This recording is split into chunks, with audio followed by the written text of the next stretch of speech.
الحمد لله رب العالمين، والصلاة والسلام على سيد الأنبياء والمرسلين وعلى آله وصحبه أجمعين، أما بعد۔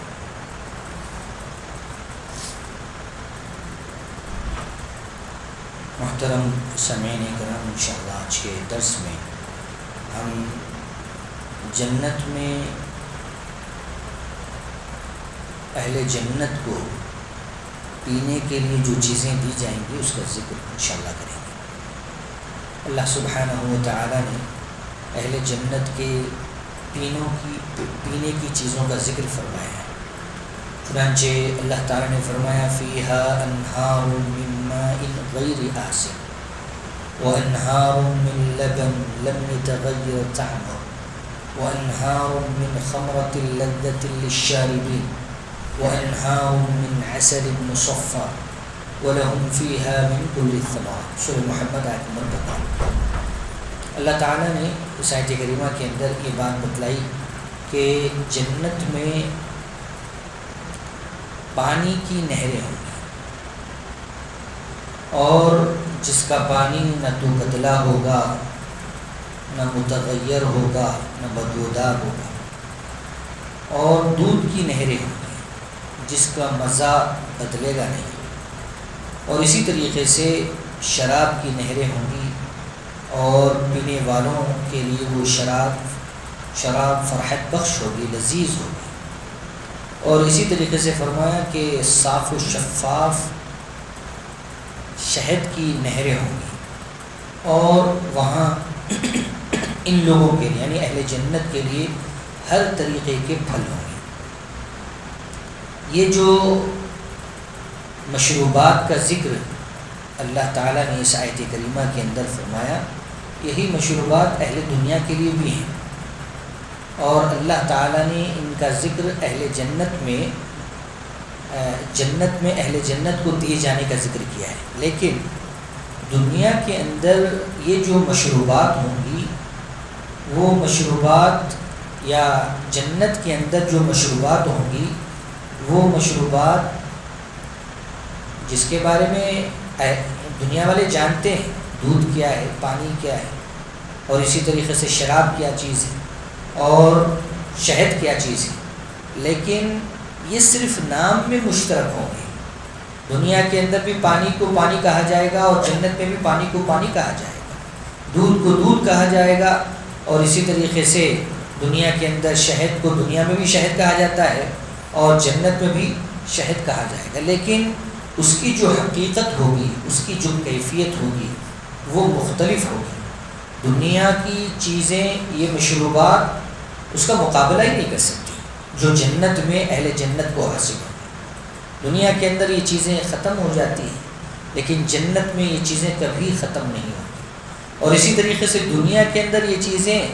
بہت کم ہیں، لیکن جنت میں اس کے نہریں جاری ہوں گی، یعنی کبھی وہ چیز نہ ختم ہوگی اور نہ کم پڑے گی۔ اور اسی طریقے سے دنیا کے اندر جو مشروبات ہیں، وہ اس کے اندر تغیر اور وہ فساد کا شکار ہو جاتے ہیں، خراب ہو جاتے ہیں۔ اگر پانی اس کو زیادہ دنوں تک روکا رکھا جائے، کیڑے پڑ جاتے ہیں اس کے اندر، بدبو آ جاتی ہے، پانی گدلا ہو جاتا ہے۔ لیکن جنت کا پانی ایسا نہیں ہے، وہ کبھی متغیر نہیں ہوگا، اور کبھی اس کے اندر فساد نہیں آئے گا، چاہے آپ اس کو جاری رکھیں یا اس کو اپنے پاس روکے رکھیں۔ اسی طریقے سے دودھ کا معاملہ ہے۔ دنیا کے اندر جو دودھ ہمیں ملتا ہے، اگر آپ اس کو تھوڑا اپنے پاس روکے رکھیں تو دودھ پھٹ جاتا ہے، خراب ہو جاتا ہے، اور وہ پینے کا لائق نہیں ہوتا، یا پھر اس کے اندر بسا اوقات خمر پیدا ہو جاتا ہے۔ لیکن جنت کا جو دودھ ہے، اس کی مٹھاس، اس کا مزہ کبھی متغیر نہیں ہوگا، وہ کبھی خراب نہیں ہوگا۔ آپ چاہے کتنا بھی رکھ لیں، اہل جنت اس کو کتنی ہی مدت کے لیے کیوں نہ رکھ لیں، کبھی وہ خراب نہیں ہوگی وہ چیزیں۔ اور اسی طریقے سے اس کا جو مزہ ہوگا، وہ مزہ کبھی نہیں بدلے گا۔ اور یہ شراب، دنیا کی شراب خبیث ہوتی ہے اور بدبودار ہوتی ہے، عقل کو زائل کر دیتی ہے، اور پوری طریقے سے آدمی نشے میں آ جاتا ہے، اور پھر اس کی وجہ سے جو آفتیں آتی ہیں وہ الگ ہیں، اور پھر فساد اور عقل کے بگاڑ کی وجہ سے، چلے جانے کی وجہ سے جو فساد مچتا ہے وہ الگ ہے۔ تو یہ شراب تو ام الخبائث ہے، اللہ تعالیٰ نے اس کو حرام کیا ہے اور اس کے رسول محمد صلی اللہ علیہ وسلم نے حرام کیا ہے۔ اور جتنی بھی شریعتیں اللہ رب العزت نے اس دنیا کے اندر دے کر بھیجی، سبھی میں دنیا کی شراب حرام تھی، اس لیے کہ یہ آدمی کے جسم میں مرض اور بیماری کا سبب بنتی ہے، اور اس سے آدمی کا جسم فساد کا شکار ہو جاتا ہے اور پھر ہلاک و برباد ہو جاتا ہے۔ مختلف نہ جانے کیسی کیسے امراض اس سے جنم لیتے ہیں جس کا علاج ممکن نہ ہو، لقمہ اجل بن جاتا ہے اس کی وجہ سے آدمی، اور اسی وجہ سے اللہ تعالیٰ نے اس کو رجسا من عمل الشیطان کہا، شیطان کے کام کی یہ ناپلید چیز ہے، یعنی پلید چیز ہے، رجس بالکل بیکار اور غلیظ خراب چیز ہے، اللہ رب العزت نے شراب کو فرمایا۔ لیکن جنت کی شراب یہ پاکیزہ ہوگی، اس کے اندر کوئی آفت اور فتور نہیں ہوگا، اور نہ یہ مقدر ہوگی، نہ اس کے پینے سے لوگوں کی عقلیں جائیں گی، جیسے کہ اللہ رب العزت نے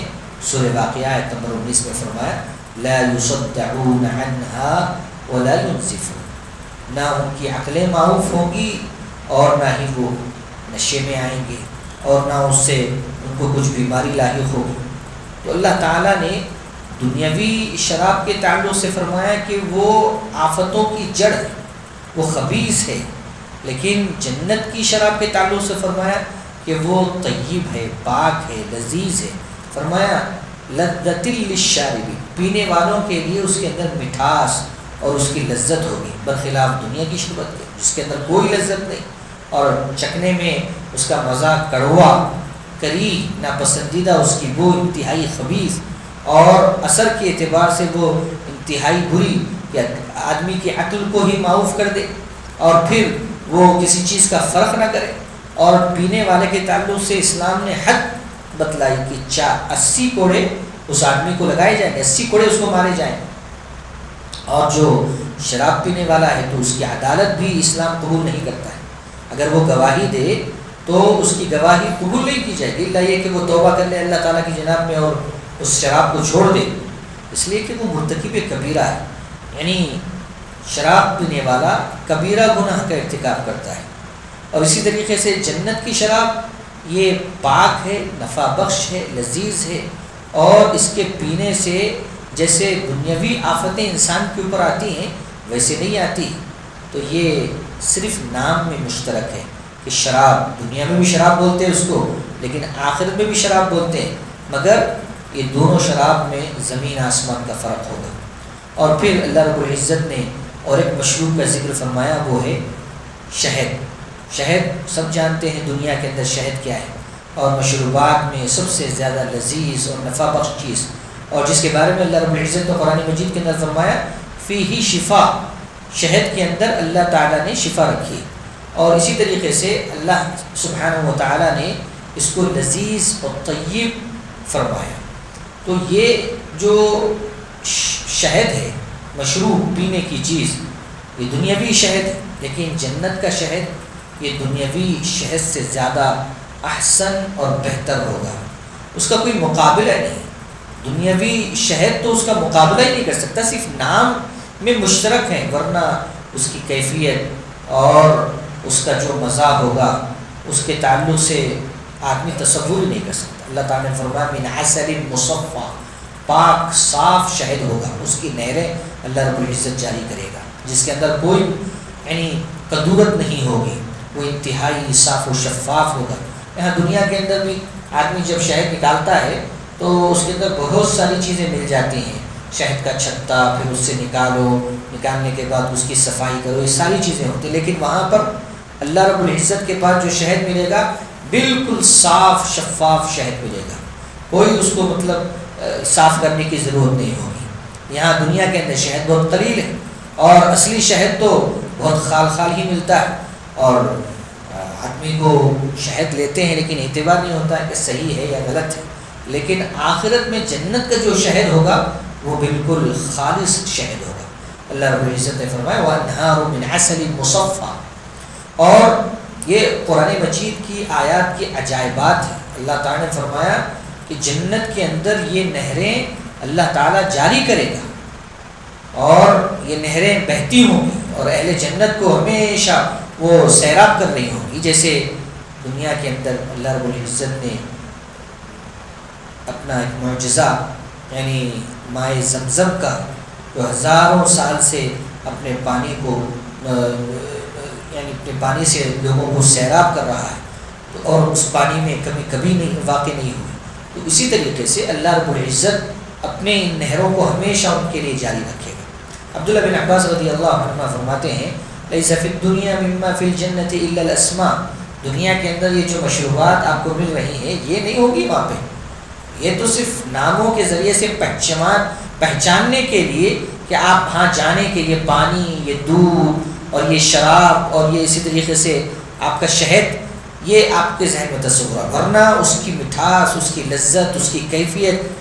یہ اس کی کمیت وغیرہ، اس کے تعلق سے آپ اندازہ نہیں لگا سکتے، دنیا سے مختلف چیزیں ہوں گی۔ تو اللہ رب العزت نے یہ مشروبات کا ذکر فرمایا، پھر جو وہاں کے پھل فروٹ ہوں گے اللہ رب العزت نے اس کا بھی ذکر قرآن مجید کے اندر فرمایا۔ دنیا کے اندر بہت سارے پھل فروٹ اللہ رب العزت نے انسانوں کے کھانے کے لیے دیے ہیں، اور جنت میں بھی بعض وہ فروٹ ہوں گے، وہ پھل ہوں گے جس کو انہوں نے دنیا کے اندر دیکھا ہوگا، لیکن اس کی مزہ اور اسی طریقے سے اس کی مٹھاس، اس کی کیفیت کے تعلق سے وہ نہیں جان سکیں گے۔ کیوں؟ اللہ رب العزت نے سورہ سجدہ آیت نمبر 17 میں فرمایا فَلَا تَعْلَمُ نَفْسٌ مَا أُخْفِيَ لَهُم مِّن قُرَّةِ أَعْيُنٍ جَزَاءً بِمَا كَانُوا يَعْمَلُونَ، کوئی نفس نہیں جانتا ہے کہ اللہ نے ان کے لیے کیا کچھ چھپا کر رکھا ہے، ان کی آنکھوں کی ٹھنڈک کے لیے۔ یہ دراصل بدلہ ہے کس چیز کا؟ بِمَا كَانُوا يَعْمَلُونَ، جو وہ دنیا کے اندر نیک اعمال کیا کرتے تھے، جیسے روزے رکھنا اور اسی طریقے سے نمازیں پڑھنا، قرآن مجید کی تلاوت کرنا، صدقہ و خیرات کرنا۔ تو اللہ رب العزت نے یہ بات بیان فرمائی کہ یہ پھل فروٹ وغیرہ دنیا کے آخرت میں بھی آپ کو ملیں گے اور اس کے علاوہ بھی دوسرے ملیں گے، جیسے کہ اس آیت کریمہ میں اللہ رب العزت نے اس کی وضاحت فرمائی۔ ہاں، تو پھر یہ کیوں چیزیں یہاں پہ بیان کی گئی ہیں؟ تاکہ لوگ جان لیں کہ وہ چیزیں جو ملنے والی ہیں آخرت میں وہ کیسے ملیں گی، اعمال صالحہ کے ذریعے سے ملیں گی، لہذا اس کے لیے کوشش کریں۔ اللہ تعالیٰ نے بطور نمونے کے دنیا کے اندر یہ چیزیں رکھ دی ہیں، اور یہاں پہ آدمی شہد پیتا ہے تو اتنا میٹھا اس کو لگتا ہے، پوچھیں مت، جو اصلی شہد، تو آخرت کا شہد کیسے ہوگا، اس کی کیسے مٹھاس ہوگی۔ ہاں، تو یہ چیز اللہ رب العزت نے اس وجہ سے کہ یہ نمونے دیکھیں اور اس کی وجہ سے وہ اللہ تعالیٰ کے لیے نیک اعمال کرتے رہیں۔ اللہ تعالیٰ نے دنیا کے اندر عذابات کے بھی کچھ نمونے بتلائے ہیں تاکہ ان کو دیکھ کر آدمی بچ جائے اور وہ چیزیں جو عذاب کا باعث بنتی ہیں ان چیزوں کو چھوڑ دیں۔ یہ مقصد ہے اللہ رب العزت کا۔ چنانچہ اللہ تعالیٰ نے قرآن مجید کے اندر جہنم سے خوف دلایا ہے، اور اسی طریقے سے قرآن مجید کے اندر اللہ رب العزت نے فرمایا قُلْ نَارُ جَهَنَّمَ أَشَدُّ حَرًّا، کہہ دیجئے جہنم کی جو آگ ہوگی انتہائی گرم ترین ہوگی۔ لَوْ كَانُوا يَفْقَهُونَ، اگر وہ سمجھتے، دنیا کی جو آگ ہوگی اس سے کہیں زیادہ جہنم کی آگ خطرناک ہوگی۔ وہاں پہ جو آلام، جو تکلیفیں، جو مصائب ہوگی وہ اللہ ہی جانتا ہے، اور وہ آگ کیسی ہوگی، بڑے بڑے پہاڑوں کو پگھلا دے اتنی شدت کی گرمی اس کے اندر ہوگی۔ لیکن اہل جنت کے جو اجسام ہوں گے، ان کے جو جسم ہوں گے، اور جہنم میں ان کو جو عذاب دیا جائے گا جس میں وہ ہمیشہ رہیں گے والعیاذ باللہ، جس میں ان کو موت نہیں آئے گی اور نہیں کبھی ان کو راحت محسوس ہوگی، اور وہ موت کی تمنا کریں گے اس کی وجہ سے کہ ہمیں راحت مل جائے، لیکن وہ مریں گے نہیں، بلکہ اللہ کے عذاب میں ابد الآباد ہمیشہ وہ عذاب دیے جاتے رہیں گے۔ اللہ سے دعا ہے کہ اللہ تعالی ہمیں اللہ تعالیٰ کے عذابات سے محفوظ رکھے، دنیا اور آخرت میں دونوں جہان میں اللہ رب العزت ہمیں عافیت نصیب فرمائے، اور ایسے کام کرنے کی ہمیں توفیق عطا فرمائے جس سے وہ راضی ہوتا، اور ایسے کاموں سے ہمیں بچنے کی توفیق عطا فرمائے۔ جس سے وہ ناراض ہوتا. ہم نے جو بھی کام کیے ہیں اللہ رب العزت ان کو قبول فرمائے اور ہماری نجات کا ذریعہ بنائے. آمین. وآخر دعوانا الحمد للہ رب العالمین.